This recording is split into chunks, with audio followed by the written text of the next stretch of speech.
సిలువలో మాట్లాడినటువంటి 7 మాటలలో 7 మాటలు ముఖ్యమైనవి. 4వ మాట నేను మీకు ఒక తక్కువ సమయంలోనే నేను మీతో మాట్లాడతాను. ఇక్కడ మనము వాక్యాన్ని చూసినట్లయితే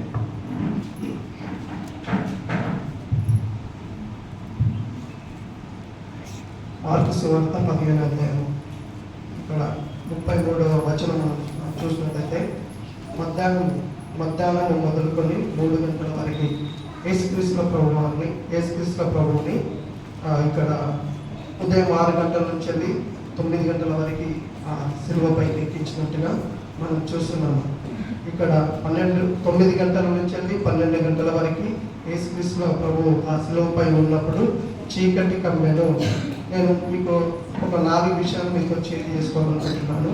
ఎందుకు చీకటి కమ్మింది, ఎందుకు దేవుడు కేక వేశాడు, ఎందుకు చేయి విడిచాడు. సో అక్కడ లేఖనము నెరవేరడానికి మీరందరికీ ఆల్రెడీ నేనైతే షార్ట్కట్లో చెప్తున్నాను, మీ అందరూ బైబిల్ చదివి ఉన్నారు.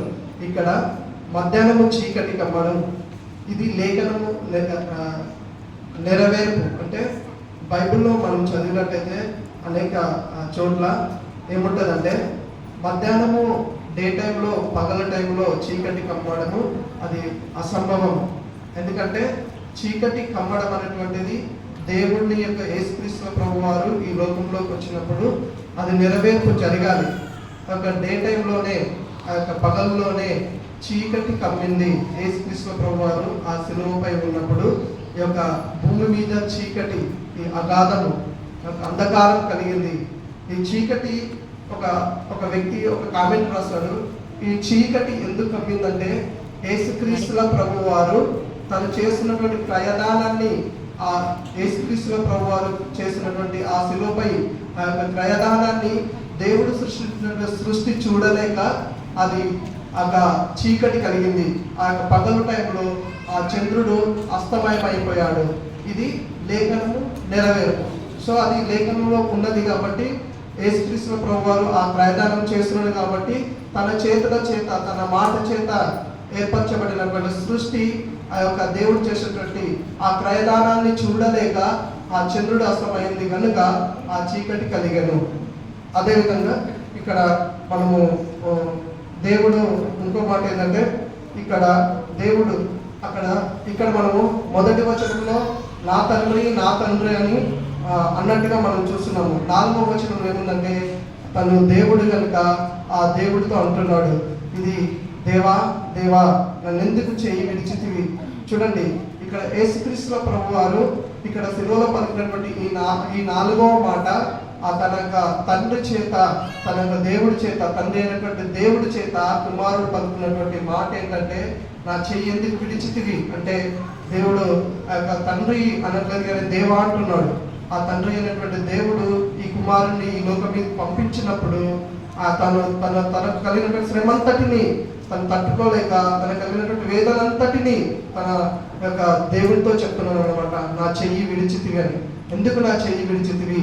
ఆ శ్రమను, ఆ మనకు పడాల్సినటువంటి శ్రమ యావత్తు ఆ దేవుడు ఆ కల్వరిగిరిలో అనుభవించాడు.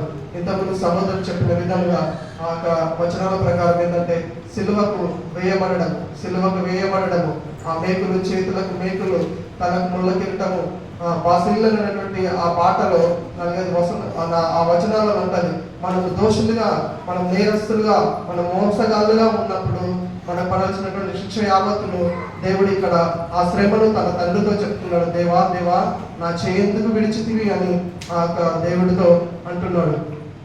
ఇక్కడ ఇంకొక విషయం మీతోటి చేసుకోవాలనుకుంటున్నాను. దేవుడు చెయ్యి విడవడం ద్వారా యేసుక్రీస్తుల ప్రభువారు తండ్రి అయినటువంటి దేవుడు ఈ లోకంలో పంపించి ఈ శిలువపైన మరణించినప్పుడు, తన చెయ్యి విడిచినప్పుడు, తన తండ్రి చెయ్యి విడవడం ద్వారా యేసుక్రీస్తు ప్రభువారు తను మరణించి తిరిగి లేచి తనటువంటి గాయపడిన హస్తముల చేత తన చేతులు చాచి మనందరం తన వైపు పిలిచేవాడిగా ఉండుచున్నాడు. ఈ సందర్భంలో క్రీస్తుని దేవుడు చెయ్యి విడవడం ద్వారా, క్రీస్తు ద్వారా మనందరికీ చేతులు చాపి పిలుచున్న వాడిగా ఉండుచున్నాడు. ఈ యొక్క 4వ మాట ఏంటంటే మనము మనమందరం ఒకసారి ఆ స్థానంలో ఉంటే మనకు పడాల్సిన శిక్ష, మనకు పడాల్సినటువంటి వేదనని మనము అనుభవిస్తున్న వారిగా ఉన్నప్పుడు, ఆ సందర్భంకి వెళ్ళి మనం ఆలోచించినప్పుడు మాత్రమే మనం దాన్ని అర్థం చేసుకునేటువంటి స్థితిలో ఉంటాము. అది మనకు అర్థమైన వాటిగా ఉంటుంది. మీకు ఒక చిన్న సందర్భం పరిచయం చేసి నేను ముగిస్తున్నాను. ఇక్కడ ఒక జడ్జి ఒక జడ్జి ఉంటాడు. ఆ జడ్జికి ఒక కూతురు ఉంటుంది. ఆ కూతురికి 18 సంవత్సరాలు నిండలేదు. ఆ జడ్జి ఒక కారు కొని వాళ్ళ ఇంటి ముందు పెట్టి లాక్ వదిలి పెట్టి వెళ్ళిపోతాడు. ఆ కూతురికి ఆశ ఏంటంటే ఆ కారు నేను తోలాలని. సో ఆ తండ్రి, ఆ జడ్జి ఆ కారుకి లాక్ వదిలేసి వెళ్ళినప్పుడు తన కూతురు వెళ్ళి ఆ కారు స్టార్ట్ చేసి రోడ్డు మీదకి వెళ్ళిపోతుంది. అక్కడికి వెళ్ళినప్పుడు ఆ పాపకి ఏజ్ లేదు. ఫస్ట్ ఆఫ్ ఆల్ 18 సంవత్సరాలు నిండితే కారు తోలాలి, కానీ అమ్మాయికి ఏజ్ లేదు. అయినా కారు స్టార్ట్ చేసి రోడ్డు మీదకి వెళ్ళిపోయింది. ఆ కారుకు బ్రేకులు లేవు. ఆ బ్రేకులు లేకపోవడం వల్ల ఆ జడ్జి ఏం చేసిందంటే పోలీసులకు ఇన్ఫర్మేషన్ ఇచ్చాడు, నా కూతురు బ్రేకులు లేనటువంటి కారు రోడ్డు పైన తోలుతుంది. ఆ పాపను పట్టుకోవాలన్నప్పుడు, ఆ పాపను పట్టుకోవడానికి పోలీసు వాళ్ళు పరిగెత్తినప్పుడు ఆ పాప అంటది, నా తండ్రి చూసినావా, నన్ను పట్టుకోవడానికి అనేక మందిని పంపిస్తున్నాడు నా మీదికి అని ఆ పాప తప్పుగా ఆలోచించి ఇంకా బండి స్పీడ్గా తోలి ఒక వ్యక్తి గుద్దేస్తుంది. ఆ వ్యక్తి మరణించిన వాడిగా ఉంటాడు. ఆ మనిషి గుద్ది ముందుకెళ్ళి ఒక చెట్టు గుద్ది ఆగిపోతుంది. అప్పుడు పోలీసులు పట్టుకొచ్చి జడ్జి ముందు నిలబెట్టినప్పుడు ఆ జడ్జి అంటాడు, నీకు ఏజ్ లేదు కాబట్టి ఒక $100 నువ్వు ఫైన్ కట్టాలంటాడు. అదేవిధంగా నువ్వు స్పీడ్ వెళ్ళినావు కాబట్టి ఇంకొక $100 నువ్వు ఫైన్ కట్టాలంటాడు. ఒక వ్యక్తి నువ్వు చెప్పినావు కాబట్టి అది కొరడా దెబ్బలు నువ్వు తినాలని ఆ జడ్జి తన తండ్రి జడ్జి స్థానంలో ఉండి సమాధానం చెప్పినప్పుడు, న్యాయం తీర్చినప్పుడు, తన తండ్రి ఆ యొక్క న్యాయం చెప్పి, ఆ యొక్క తీర్పు చెప్పి పక్కకు వచ్చి తన యొక్క రూమ్కి వచ్చి తన జడ్జికున్నటువంటి ఆ సూట్ నింపేసి పక్కకు వచ్చి ఆ ఏదైతే $200 ఉన్నాయో, ఒకటి ఏజ్ లేకుండా నడిపినందుకు $100, అదేవిధంగా స్పీడ్ వెళ్ళినందుకు గాను $100, అదేవిధంగా ఆ రెండింటికి గాను తన తండ్రి నీ దగ్గర డబ్బులు ఉన్నప్పుడు లేవు అన్నప్పుడు తన తండ్రి ఒక చిట్టు రాసి ఆ కోర్టు వారికి ఇచ్చారు.